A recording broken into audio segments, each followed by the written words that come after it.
انضم إلينا الآن من لندن القيادي في الحزب الشيوعي السوداني راشد سيد أحمد، على أن ينضم إلينا من الخرطوم لاحقا القيادي في حزب الأمة القومي الصادق المهدي. أهلا وسهلا بضيفي من لندن سيد راشد سيد أحمد. يعني لتشرح لنا المشهد من وجهة نظركم، كان في رفض لعوض بن عوف، لكن عندما استلم عبد الفتاح البرهاني أصبح في مرونة في المشهد في لقاءات، لكن هناك من يقول أنه اللقاءات الآن أصبحت مقطوعة. كيف يبدو المشهد لكم بعد تولي البرهاني لقيادة المجلس العسكري؟ شكرا جزيلا للاستضافة.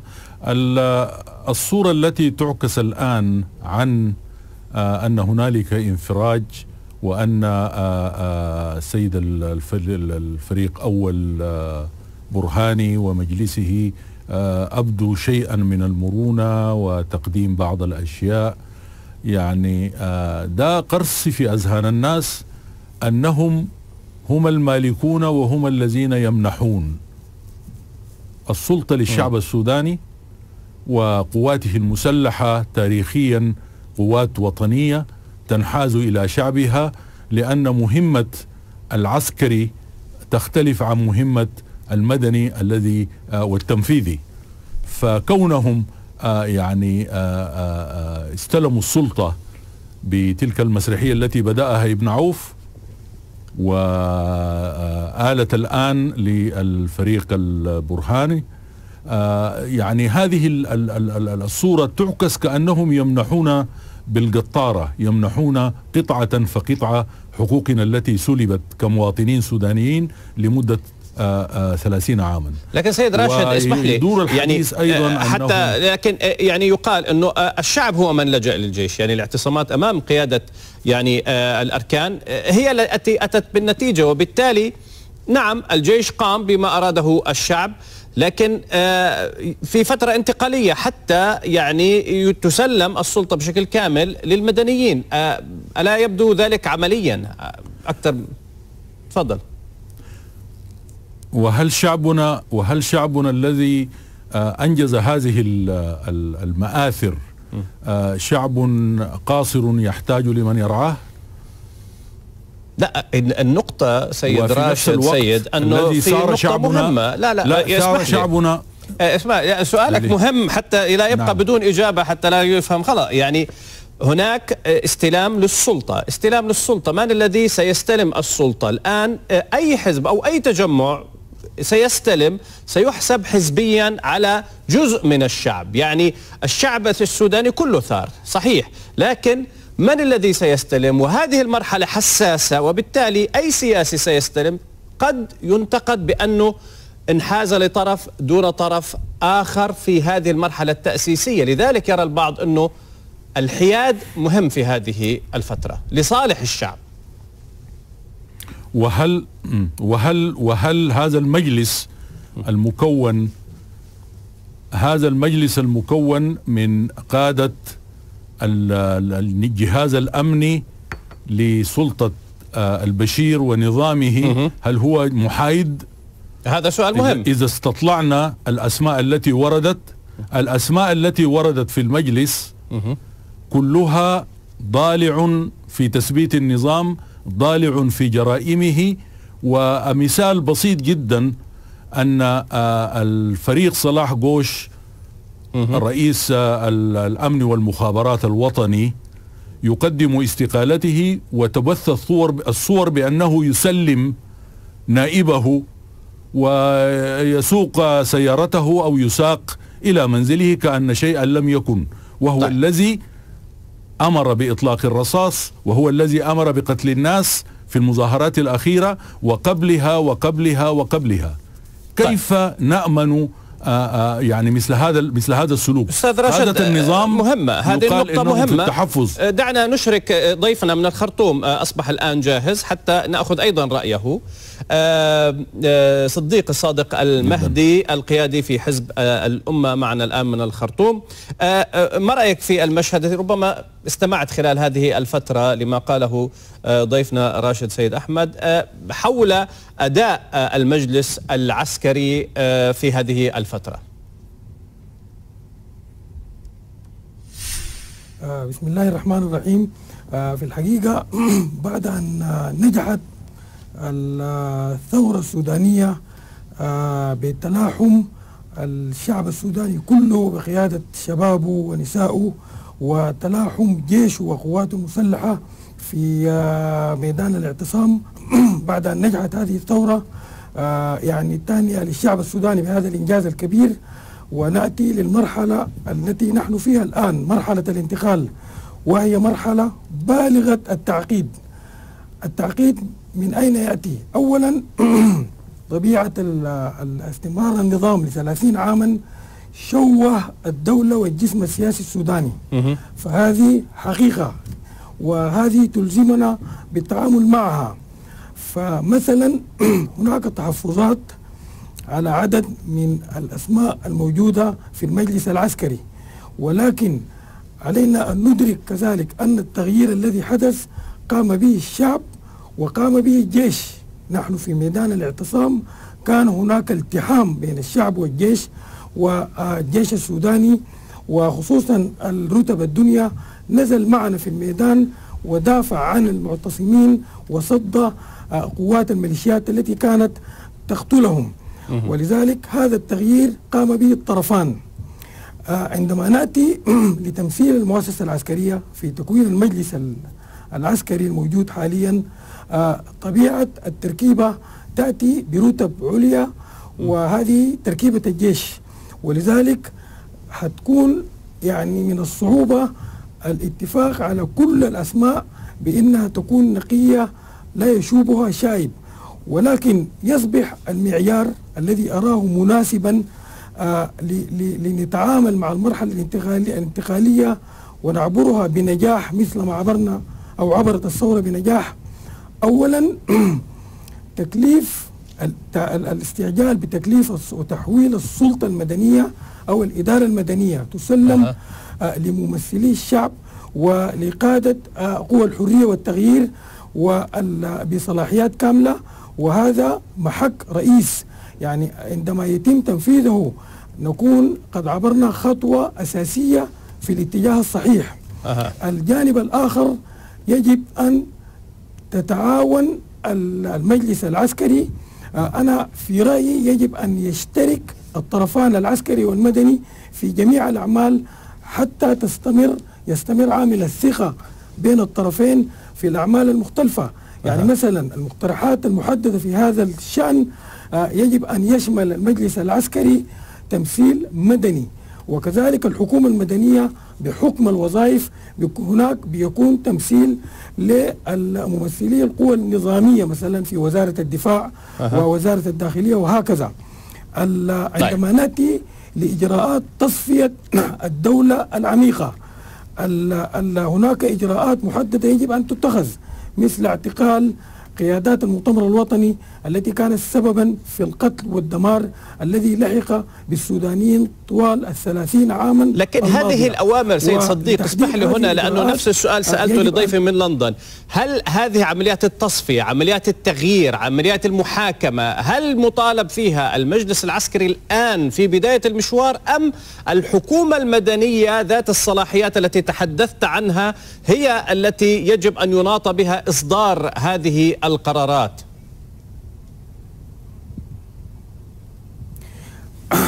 مسائل الإجراءات المحاسبة تقوم بها الحكومة المدنية.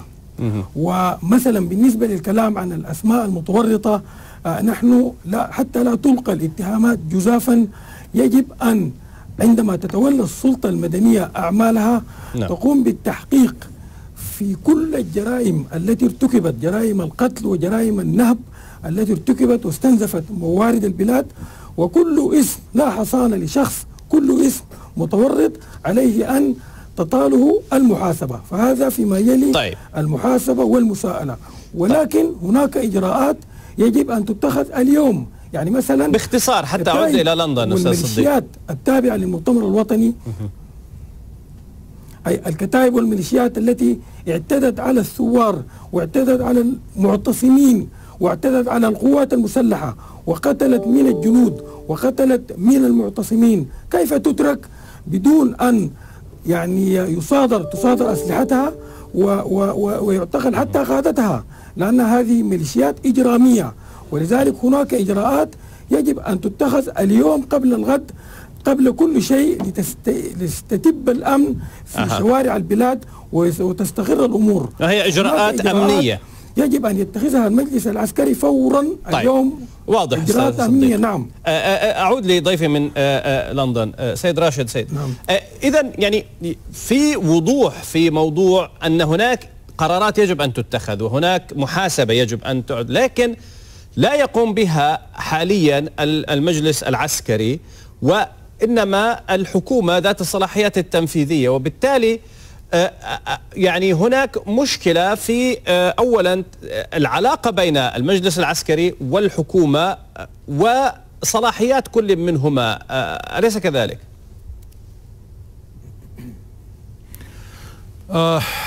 فلنضع الحصان أمام العربة كما يقولون. كيف ستحاكم القادة الذين أدوا الأوامر بالضرب والقتل ليس فقط في الخرطوم والعاصمة والمدن الكبيرة، من أدوا إلى قتل وإبادة ما يقارب النصف مليون 400,000 في دارفور وفي جبال النوبة والنيل الأزرق. هنالك من يصدر هذه الأوامر ويفتخر بها، وهنالك من ينفذها. الذين أدوا الأوامر موجودون الآن خارج السجون وخارج التحفظ. كيف ستحاكم الغائبين؟ أين عمر البشير؟ أين نافع علي نافع؟ أين علي عثمان؟ هل هذه هي الأولوية الآن أستاذ راشد؟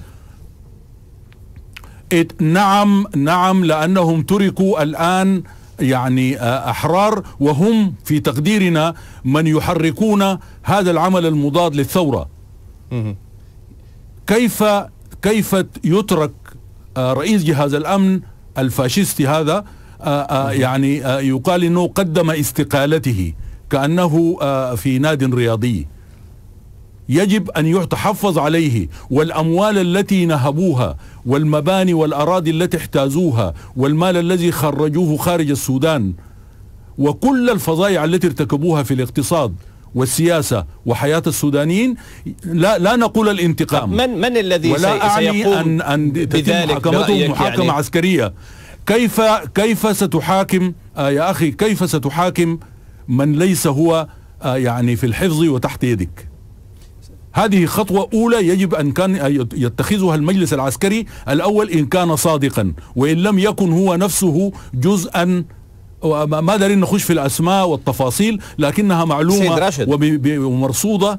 فالقوات المسلحة نعم عندها تراتبية، لكن القوات المسلحة تنحاز إلى الشعب ولا تحتاز السلطة. ما يحدث الآن هو احتياز للسلطة.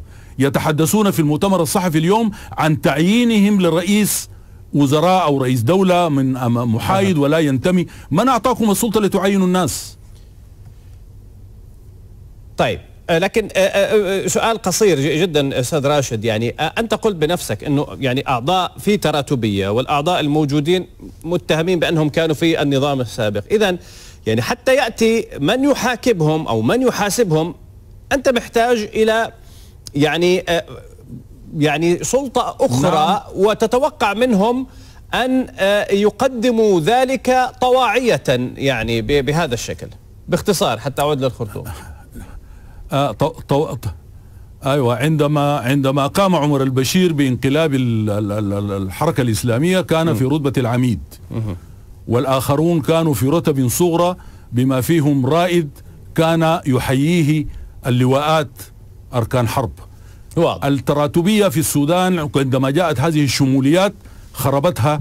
ولكن أنا لا أدعو إلى الفوضى. الجيش ده الرتب الوسيطة والصغيرة والوطنية التي لم تتلوث هي التي حمت الشعب كما ذكر السيد صديق الصادق، وكلنا يعلم ذلك.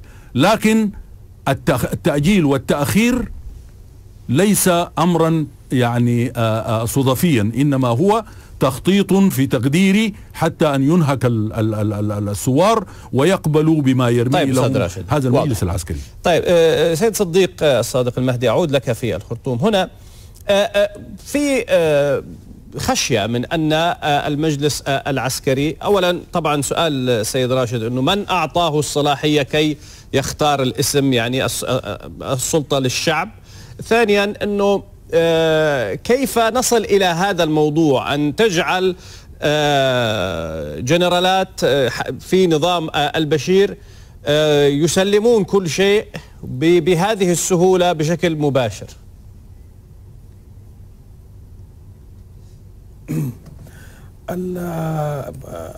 يعني الأمر أنا كما قلت في المرة الآن فيه تعقيدات كثيرة، وحقيقة الذي حدث أن اللجنة الأمنية التي كلفها الرئيس السابق المخلوع برئاسة السيد ابن عوف هي يعني تولت السلطة، وكما قالت لم تنفذ قرار فض الاعتصام بالقوة. وطبعا هذا كان أمرا بالغ الصعوبة ولا يمكن أو مستحيل، لا يمكن أن يفض الاعتصام بالقوة. ولكن هذه اللجنة قالت إنها حقنت الدماء وقامت ب يعني تنحية الرئيس، وهذا الذي يعني جعل السيد ابن عوف يتكلم بمرجعية اللجنة الأمنية، وهذا رفضته قوى الحرية والتغيير ورفضه المعتصمون واستمر الاعتصام، ولذلك أتى التغيير الثاني الذي أتى بالبرهان الآن. ولذلك اللجنة الأمنية بما قامت به هذا أعطاها وضعا، هذا الوضع يعني يجب أن نقبله في هذه الحدود، ولكن لا بد أن نتفق ونتعاهد على فتح ملف المحاسبة والمساءلة في الإجراءات التي تمت. فقدنا ضحايا كثر كما قال الحبيب الذي تكلم من بريطانيا، فقدنا ضحايا كثر في جميع بقاع السودان، في دارفور وفي المنطقتين وفي الجامعات وفي سبتمبر والآن في ديسمبر. فقد السودانيون عدد كبير من الضحايا، ويجب أن تفتح هذه الملفات للمحاسبة والمساءلة، وكل من تطاله المحاسبة والمساءلة يجب أن يحاسب ويسأل أيا كان موقعه. ولذلك يجب أن نتفق على هذا المبدأ ولا حصانة لإنسان. طيب سيد صديق، هنا أسألك أين المشكلة في التصور الذي يطرحه السيد راشد، يعني أنه لا حكومة مدنية بكامل الصلاحيات وتبدأ فورا يعني بكل هذا النظام بمحاسبته محاكمته، أن لا يكون في الصورة أو في المشهد أي أحد من النظام السابق. أين المشكلة في أو الصعوبة في تحقيق ذلك برأيك؟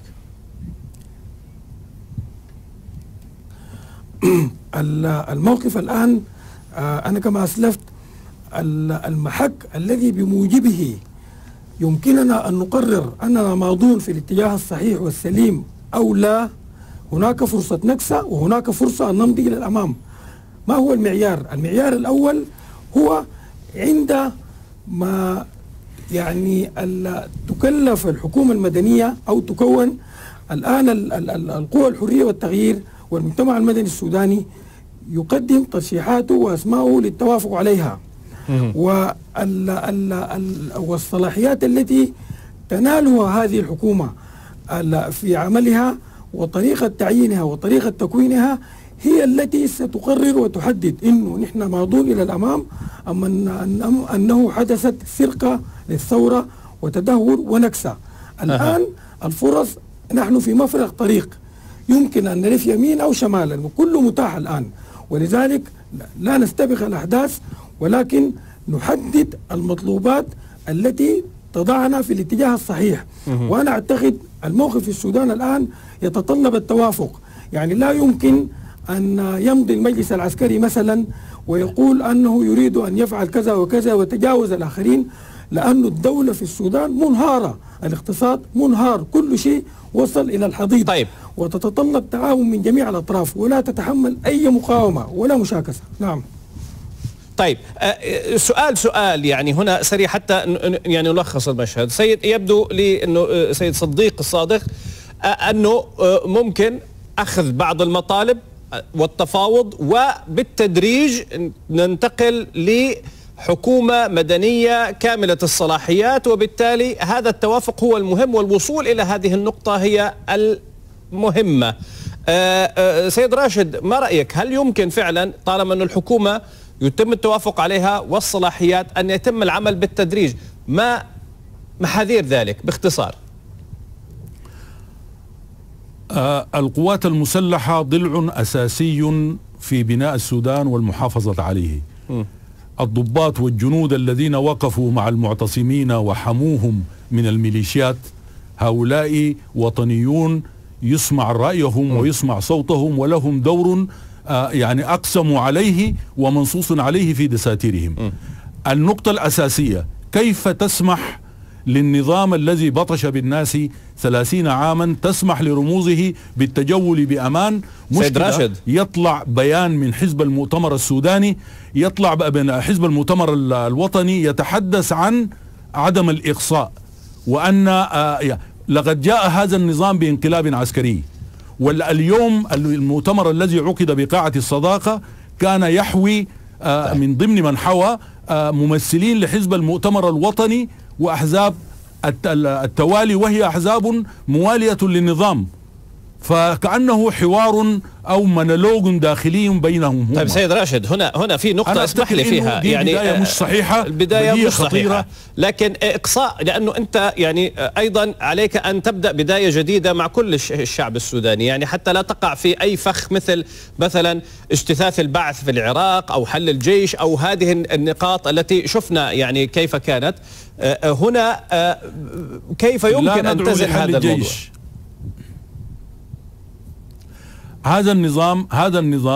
هذا النظام خلف دولة عميقة. هذه الدولة ستضر بمستقبل الاستقرار والسلام في السودان.